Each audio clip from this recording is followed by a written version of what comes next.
Hello दोस्तों, नमस्कार। स्वागत है आप सभी का अपने YouTube channel Ram classes for B Ed में। तो फ्रेंड्स, कैसे हैं आप सब? आई होप आप सब बढ़िया होंगे। और इस वीडियो में हम लोग देखेंगे क्वेश्चन पेपर्स करेंगे, ठीक है। 2022 के हम देखेंगे और 2023 के करेंगे, 2 साल के करेंगे, कंटेम्प्रेरी इंडिया एंड एजुकेशन के, ठीक है। उससे ज़्यादा कहीं अगर हम बात करें, क्योंकि अभी एक कमेंट आया हुआ था कल ही जो मैंने एक वीडियो अपलोड की थी उस पर कि सर प्रीवियस, ठीक है, करा दीजिए। उन्होंने हल सहित बोला था। हल सहित क्या, उसकी अगर मैं मैराथन करवा दूंगा, आप वही देख लीजिएगा, वहाँ से सारा का सारा आप लोगों का कवर हो जाएगा।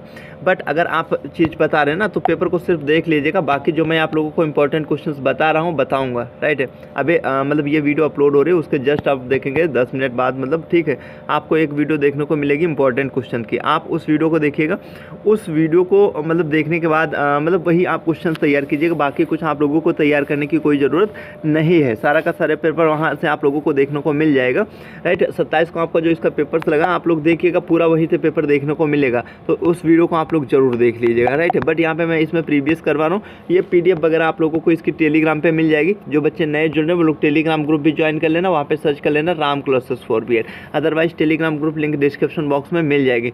और अगर आपकी बीएड से रिलेटेड किसी भी प्रकार की कोई भी क्वेरी हो तो उसके लिए आप मुझे मैसेज कर सकते हो, टेलीग्राम पे भी मैसेज कर सकते हो, मतलब कमेंट कर सकते हो, टेलीग्राम पे भी मैसेज कर सकते हो। और जो बच्चे नोट्स लेना चाहते हैं नोट्स ले सकते हैं। नोट्स का प्राइस मैंने बहुत कम रखा है, ठीक है। ये मौका आपको बार बार नहीं मिलेगा, क्योंकि आप ना बार बार बीएड करने जा रहे हो, ना आपके बार बार नंबर बढ़ने जा रहे हैं, ठीक है। जो एक बार आपने कर दिया वो आपकी ज़िंदगी का सवाल, आप लोग समझिए, राइट है। तो आप लोग लीजिए, अच्छे तरीके से पढ़िए। मैंने बहुत अच्छे तरीके से नोट्स दे रखे हैं अपने, राइट है। पहले आप जो हार्ड सब्जेक्ट लग रहा है आप उसका लेकर देख लीजिएगा, देन आप अदर के लीजिएगा, राइट है। फिर देखिएगा कि नोट्स कितने ईजी हैं। अब हम ज़्यादा टाइम न लेते तो सीधे वीडियो की शुरुआत करते हैं। और इसमें देखिए, जो अगर आपका हम बात करें, क्वेश्चन पेपर आता है 80 नंबर का, ये तो आप लोगों को पता है, 3 घंटे दिए जाते हैं आप लोगों को, ये चीज़ है। और यहाँ पे सेक्शन 3 में डिवाइड होता है, सेक्शन ए, सेक्शन बी और सेक्शन सी। सेक्शन ए में आपके लॉन्ग आंसर टाइप क्वेश्चंस होते हैं, मतलब विस्तृत उत्तरीय प्रश्न होते हैं। यहाँ पे दूसरी बात आंतरिक चयन वाले होते हैं। प्रत्येक प्रश्न कितने का होता है? 16 नंबर का होता है, मतलब 16 अंक का होता है। आंतरिक चयन का मतलब जैसे यहाँ पे दिया हुआ वुड के घोषणा पत्र, देखो वुड के घोषणा पत्र अथवा में ये मध्यकालीन लगा हुआ, तो ये दोनों ही, मतलब अगर हम बात करें तो दो में से आपको एक करना होगा, ठीक है, क्योंकि यहाँ पे अथवा लगाओ इस प्रकार से, ठीक है। ऐसे दूसरे में फिर एक ऐसे करना होता है। तो वुड का घोषणा पत्र की सिफारिश क्या थी? ये 2022 में क्वेश्चन पेपर में आया हुआ है, 2023 में भी शायद आया हुआ था, ठीक है। जैसा है, मैं आप लोगों को जितने इंपॉर्टेंट क्वेश्चंस बताऊंगा बहुत ही कम लाता हूँ, राइट है, वहीं से आपको देखने को मिल जाएगी। बस आप उस वीडियो को देख लीजिएगा, प्रीवियस देखने की कोई ज़रूरत नहीं है इतनी ज़्यादा, ठीक है। तो ये इसका अब इस बार अगर हम बात करें तो आपको मैकाले वुड, ठीक है, दोनों मिला के रखेंगे। यहाँ पे मध्यकालीन शिक्षा प्रणाली के गुण व दोष लिखें। अगर हम बात करें इस बार तो आपकी वैदिक शिक्षा प्रणाली आएगी, ठीक है। पेपर में आप लोग देखिएगा, वैदिक इस बार आप लोगों को देखने को मिलेगी। 4 नंबर में बौद्धकालीन देखने को मिल सकती है। अब हम आते हैं यहाँ पे क्वेश्चन नंबर 2। क्वेश्चन नंबर 2 में हमारा पहला क्वेश्चन है, उच्च शिक्षा की समसामयिक समस्याएं क्या हैं, इनके समाधान तो आप अपने सुझाव दीजिए, ठीक है। तो ये है, इसमें जो अथवा में लगा हुआ वो लगा हुआ है, भारत में अनिवार्य तथा निःशुल्क प्राथमिक शिक्षा से संबंधित समस्याएं। देखिए, इसने यहाँ पे क्वेश्चन घुमाया हुआ और कुछ नहीं किया इसने, ठीक है। अब आप लोग समझ रहे होंगे ये कौन सा क्वेश्चन है। ये वो वाला क्वेश्चन है जो आप लोग यूनिट में उस वाले यूनिट में देखेंगे, उसमें लिखा हुआ अपव्यय एवं अवरोधन, ठीक है। तो यहाँ पे अपव्यय एवं अवरोधन सीधे ना करके यहाँ पे क्या रख दिया है, प्राथमिक शिक्षा, मतलब भारत में अनिवार्य तथा निःशुल्क प्राथमिक शिक्षा से संबंधित समस्याएं। तो समस्याएं कौन कौन सी? अपव्यय वाली है, अवरोधन वाली। अपव्यय क्या होता है, अवरोधन क्या है, जो मैं आपको मैराथन में बताऊं। आप लोग मैराथन जरूर देख लीजिएगा मेरी, ठीक है। मैराथन बहुत जल्दी आने वाली है, वो आप देख लीजिएगा, अदरवाइज लिंक डिस्क्रिप्शन बॉक्स में मिल जाएगी। तो आप एक प्लेलिस्ट देखना, बीएड जो है करके लिखा होगा, बीएड एमएसयू बीएड जो है प्लेलिस्ट करके, ठीक है, बीएड फर्स्ट ईयर प्लेलिस्ट करके आप उसे देख लीजिएगा, वहाँ पर आप लोगों को देखने को मिल जाएगी। उसके बाद में आपका ये जो क्वेश्चन अगर हम बात करें, तीसरा है अध्यापक शिक्षा के अलगाव की समस्या, ठीक है। काफ़ी मतलब पूछा जाता है क्वेश्चन, कभी कभी ये शॉर्ट में भी आ जाता है और कभी कभी 2 नंबर में रख देता है अलगाव शिक्षा के, ठीक है।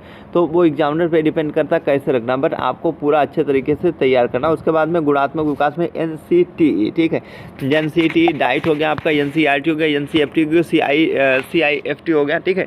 ये कुछ फुल फॉर्म से जिन्हें आप लोगों को अच्छे तरीके से याद करना है, क्योंकि कभी कभी आप लोगों से फुल फॉर्म ही पूछ लेता है। अथवा में यहाँ पे लिखा है विश्वविद्यालय स्वायत्तता से आप क्या समझते हैं, मतलब उन क्षेत्रों के कार्यों, मतलब उन क्षेत्रों एवं कार्यों को बताएं जिनमें विश्वविद्यालय, ठीक है, पूर्णतः स्वायत्त है, ठीक है, आंशिक रूप से स्वायत्त है, कोई स्वायत्ता नहीं है। तो इस प्रकार से क्वेश्चन है। अब हम लोग आते हैं सेक्शन बी में। सेक्शन बी में अगर हम देखें तो यहाँ पे आपके 8 क्वेश्चन होते हैं। 8 में से कोई भी 4 क्वेश्चन आप कर सकते हो। प्रत्येक कितने का होता है? 4 नंबर का होता है। पहला क्वेश्चन आपका सैडलर कमीशन की मुख्य सिफारिशें क्या थी? आई होप आप लोगों को दिख रहा होगा, ना दिख रहा होगा इंग्लिश में देख लेना, लिखा हुआ सैडलर कमीशन। तो सैडलर कमीशन की कौन कौन सी सिफारिशें थे? अगला क्वेश्चन तो इसमें लिखा, वो लिखा पवज्जा तथा उप संपदा संस्कार में अंतर बताइए। ठीक है, तो ये हो जाएगा क्या लिखा हूँ? उप संपदा संस्कार। ठीक है, उपनयन संस्कार। उसके बाद में अगला हमारा वर्धा शिक्षा प्रणाली की वर्तमान। ठीक है, अभी मैंने आप लोगों को बताया था, बहुत इंपॉर्टेंट क्वेश्चन है। जो मैं आपको इंपॉर्टेंट कराऊंगा आप लोगों को केवल उतने ही करने हैं। दो उद्देश्य स्कूलों से आप क्या समझते हैं? त्रिभाषा सूत्र से आप क्या समझते हैं? प्राच्य पाश्चात्य विवाद के विषय में लिखे। ठीक है, तो यहाँ पे ये लिख दिया मैकाले वाला। जनसंख्या शिक्षा के मुख्य उद्देश्य क्या है? ये लिख दिया। कस्तूरबा गांधी बालिका योजना पर प्रकाश डाले। उसके बाद में हम लोग सेक्शन सी में आते हैं।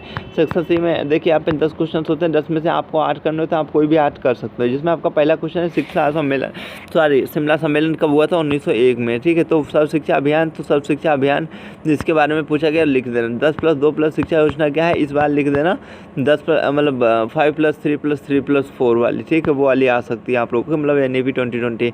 तो उसके बाद में किन्हीं 2 डीम्ड विश्वविद्यालय के नाम लिखिए। तो इसमें मैंने सब कराया हुआ है, राइट है। तो ऑपरेशन ब्लैक बोर्ड क्या है? कभी कभी आपसे केवल OBB रख देता है, तो क्या होता है? Operation black board full form भी पूछ लेता है। ऐसे ही फिर आगे क्वेश्चन आएगा NCERT। ठीक है, इस तरह से UGC का पूरा नाम लिखिए। NCERT मतलब नेशनल काउंसिल। ठीक है, ये मैंने सब करा रखा है। उसके बाद में राधा कृष्ण आयोग की नियुक्ति के मुख्य मतलब उद्देश्य क्या थे? नियुक्ति के क्या उद्देश्य थे? तो उसके बाद में शिक्षा का अधिकार क्या है? यह कब लागू किया गया था? उसके बाद में क्वेश्चन आपका बौद्ध काल में किन्हीं 2 शिक्षण संस्थाओं के नाम लिखिए। पाठ्यक्रम में विविधीकरण से आप क्या समझते हैं?